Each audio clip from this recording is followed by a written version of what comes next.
स्वागत। आणि बुलेटिनच्या सुरुवातीलाच बातमी आहे पहलगामच्या हल्ल्यासंदर्भातली। आणि पहलगाममध्ये दहशतवादी हल्ला झाला आणि सर्वच हादरलेत। मात्र सर्वात मोठा फटका बसलाय तो म्हणजे पर्यटनाला।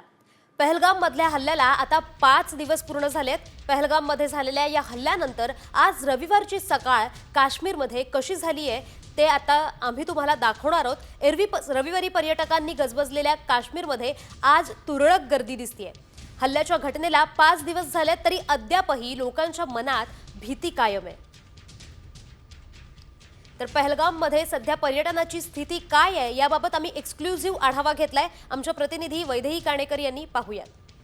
पहलगाम येथे झालेल्या दहशतवादी हल्ल्याला 5 दिवस झालेले आहेत, मात्र त्यानंतरही परिस्थिती या ठिकाणी जी आहे ती तशीच कायम असलेली बघायला मिळते।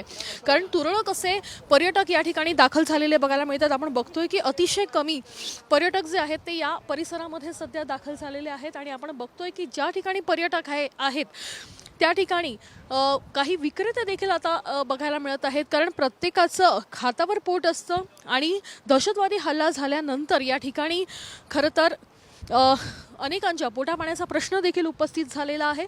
त्यामुळे आता नेमकं जगायचं कसं असा सवाल खरं तर प्रत्येकाच्या मनामध्ये कायम आहे। आणि त्यानंतर आपण बघतोय की अनेक विक्रेते देखील या ठिकाणी सध्या दाखल झालेले बघायला मिळत आहेत। प्रत्येक जण जो आहे तो जगण्यासाठी धडपड करतोय का असं देखील खरं तर चित्र या एकूणच स्थितीवरून बघायला मिळतंय। कॅमेरापासून गणेश कांडेसह वैदेही काणेकर, साम टीव्ही न्यूज, पहलगाम।